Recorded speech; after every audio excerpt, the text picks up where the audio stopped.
Let's start domestically. You've got the big, beautiful bill now simmering here in the Senate with a lot of different kinds of objections. CBO, its latest projection it puts out is that the lowest income households will lose $1,600 a year in federal resources, and the highest earners will gain $12,000 in federal resources. Democrats are calling a shameful transfer of wealth from working families to the ultra-rich. How do you respond? Yeah, I don't know how you can come to that conclusion. We're increasing the child tax credit, and if the Democrats had their way at the end of the year, the 2017 Tax Cuts and Jobs Act would expire, and you would have the child tax credit cut in half for working families. So we're not only going to keep it from getting cut in half, we're going to increase it. You know, no tax on tips, no tax on overtime. Does that survive? Lower the tax on Social Security recipients. Yes, it will. Those are all things that were the president's priorities, and the House included them in their version of the bill, and now we will also have them incorporated into ours. So I don't know how they come to that conclusion. This is going to be very much about middle-income taxpayers. And as I said before, if we don't act at the end of the year, there will be a $2.6 trillion tax increase on families making less than $400,000 a year, and a $600 billion tax increase on small businesses. So this is really about preserving and protecting families and ensuring that they've got more dollars in their own pocket and they're sending less to Washington.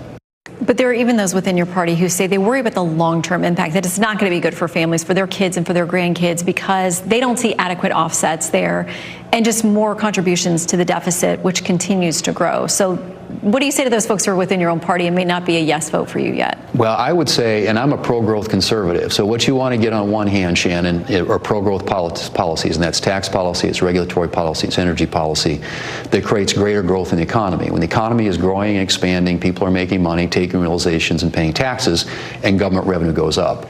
And then on the other hand, you've got to start bending the cost curve down. And what we've been seeing is the costs going like this, the federal government, and this does bend it down, literally for the first time in decades. This will be the largest spending reduction in history. You're talking over $1 trillion, $1.5 trillion, up to $2 trillion. We'll see where we finally end up in the Senate.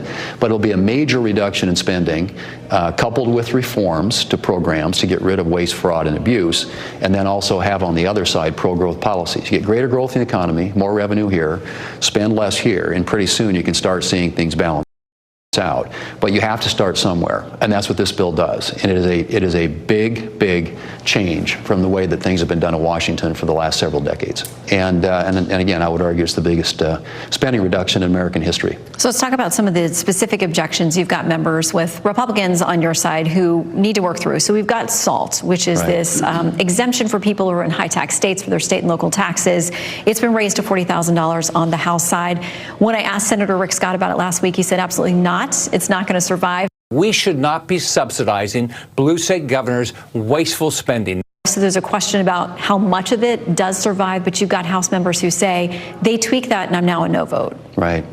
Well, and again, when people ask me how much of this can you get in there, how much of that can you get in there, it does come down. It's a function of math. And at the end of the day, you've got to get 51 senators and 218 House members to get a bill on the president's desk. So obviously, we're very cognizant of the political dynamics that the Speaker is dealing with in the House. That said, in the Senate at least, there isn't a high level of interest in doing anything on SALT. We believe as a matter of policy, you don't want to have low tax states subsidizing high tax states. So I think at the end of the day, we'll find a landing spot, hopefully that will get the votes that we need in the House, a compromise position on the SALT issue, if you will, that will enable us to get the requisite number in both the House and the Senate to get a bill on the president's desk.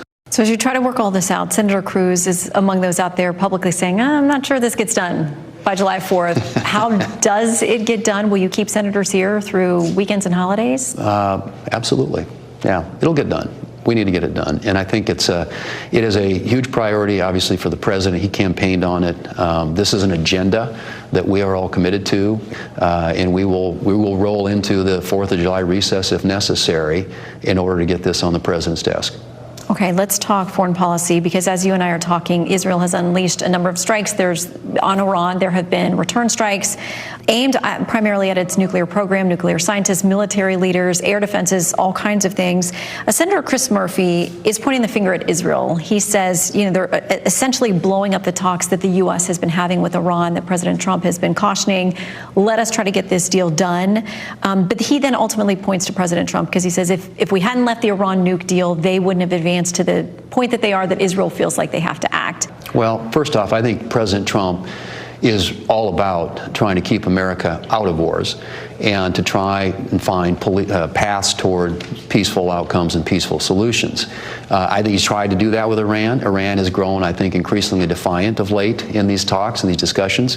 But what this comes down to is action taken by Israel to defend themselves and their people. They view Iran's nuclear capability, as do we, as a non-starter.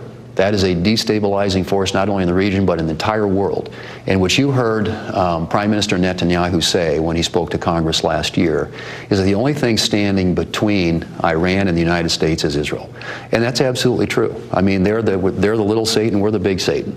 And they want to wipe Israel off the map. And that just isn't something that the Israelis can accept. And so this is their decision to defend themselves and their people. What I would suggest to Iran is that they not target Americans in any of this, because if they do, they better be prepared, because we will respond. What does that mean? Because, what the president campaigned on is getting us out of foreign conflicts and not getting involved in any new ones. But certainly Israel is an ally we have pledged that we will stand with without equivocation. But if Iran does go after U.S. bases, is it more than a defensive response for us in that case? Well, I think Iran should be prepared for all of America's might to descend upon them if they go after and target Americans or American bases or installations in the Middle East.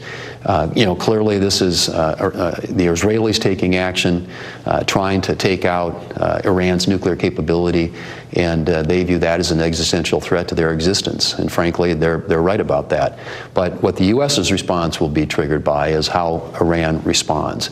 And if they do, as they have been for a long time, start targeting Americans, and their proxies in Yemen and in the Gaza Strip and Lebanon have now for decades been creating disruption and chaos and death and destruction in that region of the world, and we have a presence there. And if they attack that presence, they should be prepared for us to respond. So you were at the White House this week.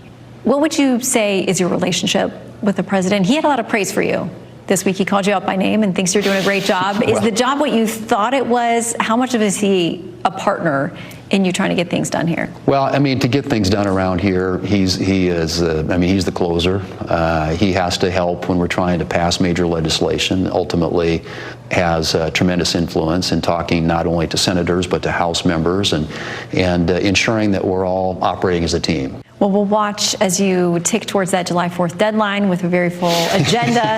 In the meantime, so will we. Happy Father's Day in the meantime. Thanks for making time. Good to see you. Yeah, thanks, Shannon. Good to be with you.